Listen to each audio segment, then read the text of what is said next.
Tapi kalau target Bapak cuma mau jadi presiden, ya sudah. Sebaiknya besok akhir tahun Bapak mundur saja gitu, nggak usah lagi jadi presiden. Kan sudah tercapai jadi presiden. Dalam situasi seperti ini, saya menghimbau semua masyarakat untuk tenang, untuk percaya dengan pemerintah yang saya pimpin. Pemerintah yang saya pimpin akan berbuat yang terbaik untuk rakyat kita.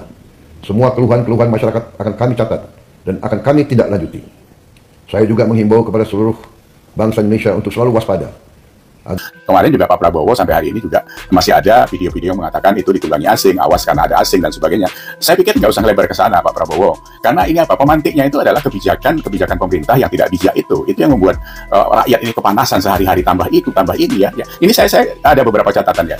Yang pertama, 2 minggu setelah Bapak dilantik itu ada pajak naik PPN 11 menjadi 12%, ribut dibatalkan. Kemudian Bahlil membuat keputusan gas 3 kg tidak boleh dijual di retail, ribut dibatalkan. Apalagi kemarin PPATK memblokir rekening jutaan rekening rakyat itu, ribut dibatalkan. Apalagi data MBG yang tidak jelas sampai sekarang. Itu yang saya bilang kemarin, Bapak bilang 21 juta mengcover anak kita sudah makan itu dari 2.000 dapur yang ada. Itu sama dengan bohong, karena kalau sampai 2.000 mensupport 21 juta itu sama dengan satu malam mereka harus memasak 11.000 porsi. Itu sudah tidak masuk di akal. Hal-hal semacam ini karena Bapak terima dari laporan-laporan kosong saja gitu. Nah, ini karena memang sifat Bapak adalah orang yang suka menerima laporan baik-baik saja, tidak mengkritisi, tidak merecek, cek dan recheck dan sebagainya. Itu kelemahan Bapak memang yang saya sampaikan kemarin itu. Dalam angka-angka Bapak kurang cermat gitu ya.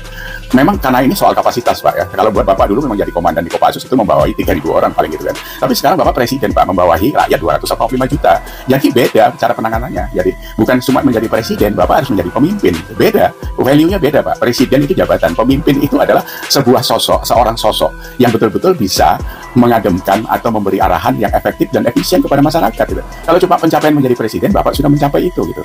Tapi apakah itu cukup? Tidak cukup. Tapi kalau target Bapak cuma mau jadi presiden, ya sudah.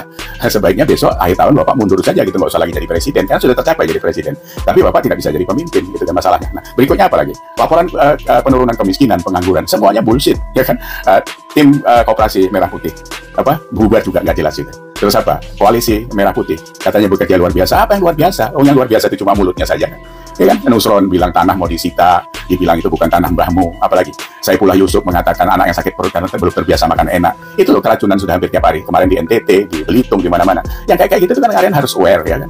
Belum lagi kemarin diributkan soal nampan yang kayaknya kena minyak babi dan sebagainya. Sebenarnya itu kan ada food grade yang bisa diukur. Dia 304 atau 202 gitu kalau di stainless steel itu.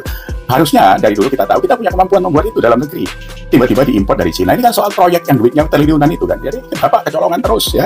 Apalagi PBB di beberapa daerah naik ratusan ribuan persen.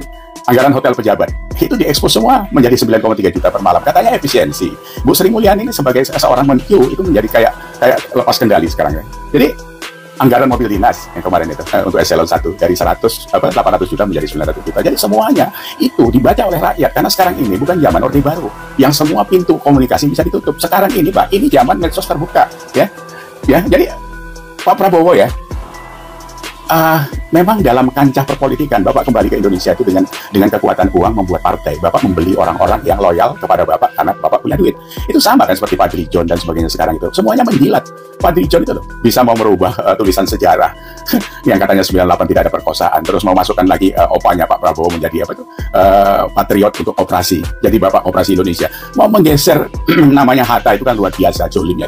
Buat apa itu semua? Terus kemarin dapat penghargaan, kehormatan, bintang apalagi itu kemarin. Itu nggak pantas Pak.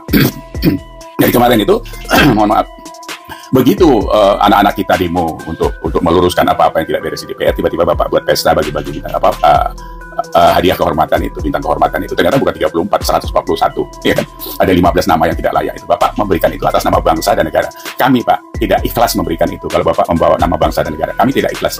Itu menjadi penghargaan yang sangat murahan seperti bros kawinan saja gitu Bapak buat. Itu Bapak tarik Pak, Bapak batalkan atau mereka mengembalikan karena mereka tidak pantas. Apa pantasnya mereka? AHY, Bahlil, Fadly John, Dasko, Ahmad Mujani, belum lagi Burhanuddin Abdullah sebagai koruptor. Bapak suka kali kepada koruptor. Bengok-bengok mau berantas koruptor tapi piaraannya koruptor.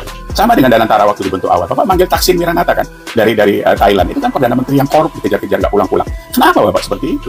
Perilaku-perilaku ini yang dibaca orang. Jadi kalau sekarang Bapak bilang percaya kepada kepemimpinan Bapak, rakyat Indonesia diminta percaya. 10 bulan ini Pak, kami dibuat main kayak jungkat jangkit pikiran kali Bapak buat. Loncat sana, loncat sini. Sampai sekarang ya Pak, sampai sekarang.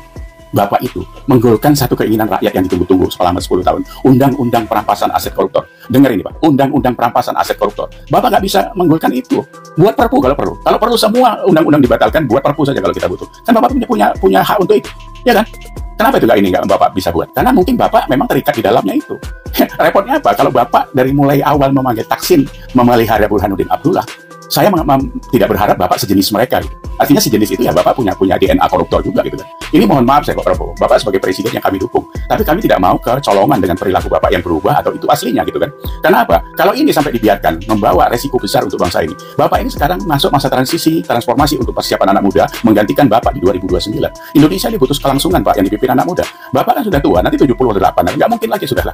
Kesehatannya dan sebagainya tidak mumpuni lagi. Jadi Bapak siap-siap untuk menyiapkan saja tongkat estafet. Jangan berharap lagi kalau itu mau dilanjutkan menjadi 2 periode. Ketuaan Pak. Ya.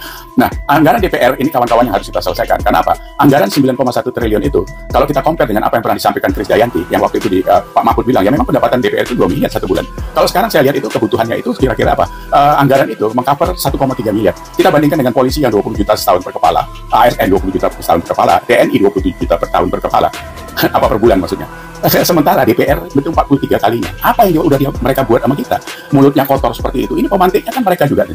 Kuya-kuya, Saroni, Eko Patrio, itu bajingan-bajingan tengik yang sok sekarang udah kaya itu, terus kita dihina-hina seperti itu. Ini tidak efektif buat kita bernegara ya. Jadi saya pikir Pak Prabowo harus siap-siap. Kalau perlu Bapak berdialog dengan kami. Bapak undang kami ke istana atau ke warung kopi mana, mari kita santai minum kopi. Biar kami kasih masukan Bapak. Kumpulkan Bapak punya menteri, Wamen dan sebagainya itu. Biar kami kasih tahu, karena kami yang di bawah ini yang tahu Pak. Biar saya mewakili, karena apa? TikTok saya Pak, 24 jam, 48 jam, itu sudah ada 2,5 juta viewer yang mengomentari apa yang saya upload di situ tentang Bapak dan kondisi di pemerintahan dan DPR itu. Mari kita ketemu. Biar saya bawa teman 5-10 orang untuk berdialog dengan Bapak. Nggak usah merasa dizolimi atau merasa digurui. Kita tukar pikiran saja. Karena belum tentu juga kami benar, belum tentu juga semua pikiran Bapak benar, ya kan? Mari, karena kita ngurus negara ini Pak, bukan ngurus warung kopi ya. Jadi sekali lagi Bapak presiden Pak, bukan ngurusin warung kopi ya. Mari kita ketemu kapan kami diundang. Nggak usah pikirin ongkosnya Pak, saya berangkat sendiri ya. Kami tunggu undangan Bapak. Terima kasih. Assalamualaikum.